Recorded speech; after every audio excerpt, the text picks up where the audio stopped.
Hi everybody, my name is Rouxel. I'm the founder and CEO of Gardyn. This one is better? No, I have no slides. I'm here today to tell you, at least one simple message. We have a food problem. We have a food problem that actually we don't know about. And I'm not talking about how hard it is to resist a good meal or good drinks. I'm talking about the way we are producing food in this country and in the world in general. Let me give you two examples, two very simple examples. Every year in spring, thousands and thousands of beehives, of bee colonies, are actually trucked from everywhere in North America down to California. Do you know why? Actually, to pollinate the almond trees over there, because there is not enough bees left in California to do it. Let me give you another example. Research shows that produce loses 30% to 40% of their nutrients and vitamins after only 3 days after harvest. Now think about an apple you're buying at your grocery store. How much time do you think there is between the time it's harvested and the time you get it on your shelf? 2 months? 3 months? The answer is 11 months on average. Apples stay on average 11 months in warehouses before they are delivered to the grocery store. Do you think that there is anything left in this apple after 11 months? And that's really the problem we have. So if we look at the way agriculture has gone over the past many decades, we've been able to increase food production big time, and that's great news, obviously. If you look, for example, at the yield of an acre of land in the US, it has been multiplied by 3 between 1960 and today, by 3 times more productive. But at the same time, agriculture now is 30% of the CO2 emissions in the world. It consumes 70% of all the fresh water resources in the world.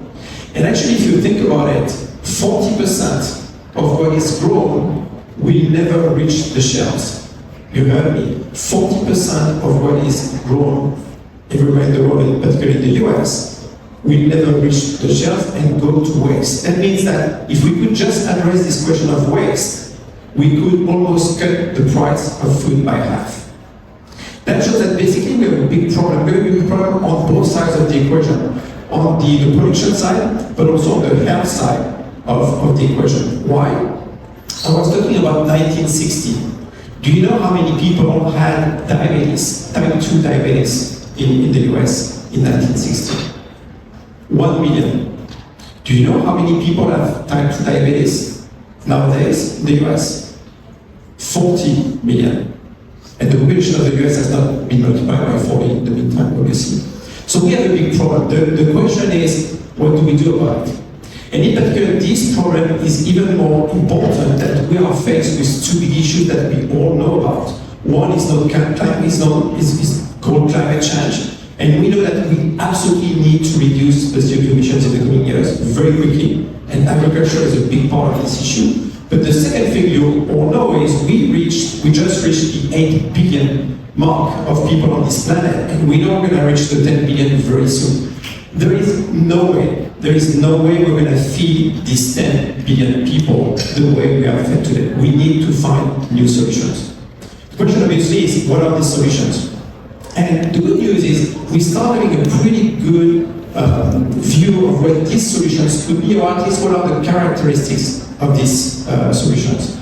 The first characteristic of this solution, and I'm mostly talking about production, it's going to be off-field. It's going to be off-field because that's the best way to reduce the impact on the environment, to reduce the consumption of water, and to also reduce, obviously, the use of pesticides. It's going to be very close to cities. It's going to be possibly in cities, very close to the end consumers. Why? Because you want to reduce as much as possible the transportation and the CO2 emissions that are related to transportation. But also, to my point about the apple, you absolutely want that the food production be as close as possible to the consumer to keep and preserve the nutritional value of this food. This is essential. And the last point I would say is, one thing that is also the best kept secret is most of the produce and the plants you're consuming today have been standardized. If you think about it, 50 years ago, 100 years ago, we were consuming thousands of different plants. Today, 80% of the production of food in the world is based on 3 varieties. One variety of corn, one variety of rice, one variety of wheat. And these plants have been selected mostly because they need to be pesticide resistant, drought resistant, supply chain resistant, and so on and so forth. And that's a big issue, because that means this is not optimized for consumption. So one key element of any solution in the future will be that the plants we consume will have to be selected not for the supply chain, but for us humans. That's going to be key. Obviously, price and cost matter. So one of the key questions for any solution is, what is the cost of it? Is it affordable? Is it accessible? And if you look at the cost of producing food, let's, for example, take a greenhouse. You look at the greenhouse, what is it that actually makes the cost of production of food that is grown there? It's actually the infrastructure, the wall and the ceiling. It's the environment control, the warm and cold, how do you preserve the right environment inside. It's labor, and it's the transportation and distribution of it. And if you look at these various elements, and you think about it, you realize that actually growing food at home may be one of the best solutions. Think about it. Think about your home. You have already the walls and the ceiling. It's already there. Think about the temperate climate in your place. It's already there. It's perfect for plants. Think about labor. That's you. Think about distribution and transportation. It's a few feet from your production center in your living room to your kitchen or your plate. And that's really the vision of Gardyn. The vision of Gardyn is we absolutely need to reinvent the future of food. There are going to be many solutions. One of them will be about growing food in cities, in existing infrastructure, whether your home, whether offices, whether schools, whether nursing homes. These are the best places to actually grow the food we need. And that's what we want to do. Now, obviously, to get there are a few elements that are absolutely critical. You want to grow food in a way that it's not taking too much space, obviously. You want to grow food in a way that you don't have to dedicate too much time. And obviously, most people have no clue how to do that. So you want the system to be fully autonomous. You don't need any green sun. That's absolutely key to get there. And that's what we've tried to address at Gardyn. You have a Gardyn here, and this Gardyn is based on 2 technological breakthroughs. The first one is we've developed this vertical technology to grow plants. This is the highest density of food you can grow nowadays. We partnered with McGill, Minister of McGill in Canada, with the Department of Indoor Farming to develop this technology. With this technology, you can grow up to 10 pounds of produce every month. You can have a big salad every day within just 2 square feet. And obviously that makes a big difference in terms of quality of food you can have. The second breakthrough is using artificial intelligence to apply this to managing these plants. This device here just needs to be plugged on power and connected to Wi-Fi, and it's going to take care of all the plants for you.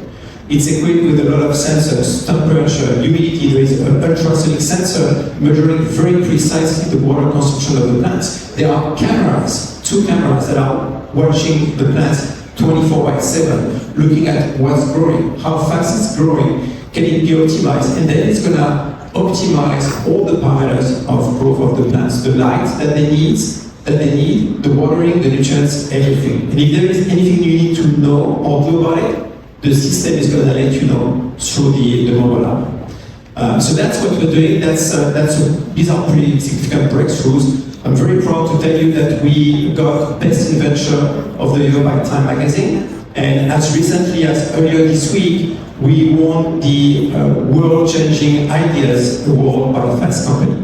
So that's super exciting. In my mind, the most exciting part is the fact that this has a big impact on people. We see it every day. The fact that people can have their own food at home is a game changer. It's a game changer because suddenly healthy food becomes the by default option. we need to all of us realize that the reason most people have dietary issues and we have so many problems everywhere in terms of obesity and diabetes is just because the food that is the most easily available is processed food. Our goal is to make sure that the most easily available food is healthy food. And that makes a ton of difference. We are seeing people telling us, you know what, it's very easy now, instead of thinking what is it I'm going to eat tonight, people are like, I'm going to have a big salad. The only question is, what do I put on top or on the side? That's a game changer. That's one. The second thing is, one thing you need to know, produce grown on garden are on average 50% more nutritious than the grocery store produce. You're going to tell me, how is it even possible? How do you even know? It's very simple. We grow food on this. We buy the same from the grocery store, from Whole Foods or Trader Joe's. We send it to labs and we ask for the nutritional profile of it. And if you look at the various compounds, depending on the compounds, we are between 50% more nutritious up to 7 times more nutritious. How is it possible? Is it magic? No, it's very simple. Back to the apple. When you eat on your garden, this is harvest to plate in minutes. You're just eating produce that are packed with nutrients that are just totally fresh at the peak of their maturity, versus what you're buying at your grocery store that has been harvested weeks, sometimes months before, and that makes a huge difference. The second point, super easy as well. Our teams are actually selecting the varieties we are growing on garden based on their taste and the nutritional profile, not on drought resistance, pesticide resistance. So we don't care, it's grown garden. So what we're doing is we're on a mission to bring back to life these amazing varieties that were dropped, that were grown at that time, 50 years ago, 100 years ago by our grandmothers. And these varieties are super tasty, they are super nutritious. They are not pesticide resistant. Who cares? And that's exactly what we're trying to do on garden. The last point is, and it's really important as well, in my mind, is price. You're going to tell me, oh, look at this is a very nice and sleek object that must be super expensive. There is a price to this. We are working very hard to make this as accessible as possible. We are not trying to develop this technology just for people who are well off. We want this type of technology to be mainstream, to be the future of food. And that means it needs to be available for everybody. Right now, if you look at the garden, and I'm not trying to sell you, I'm just explaining what we're doing. If you look at the garden, you can have the device, the garden, all the plants you need every month for $54 per month. That means you're going to save between 30 and 40%, 50% on your grocery bill. And we want to get this down. That means you can have a big salad every day for less than $2 a day. And that should be the norm. That should be the future. The thing I'm also very excited about is the fact that, this is pretty scalable. If you think about it, we started selling Gardyn in early 2020, so 3 years ago. And we have already 35,000 units everywhere in the US, in every state, from Anchorage, Alaska, down to Miami, from Denver to Chicago. And that's the beauty of it. We can really scale this very fast. You just order this, you get it, you start it, and you have your food. So that's a big difference. That's a big difference also in terms of sustainability. With these gardens over the past just 3 years, we have grown north of 2 million pounds of produce on gardens with no impact on the environment. Zero pesticide, 95% less water than traditional agriculture. We know we've saved 24 million gallons of water and north of 100,000 pounds of pesticide.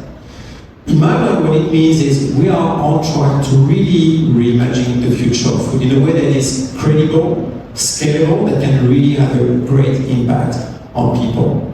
So thank you for your time. Together, let's do this. Grow healthy, live tasty. Thank you.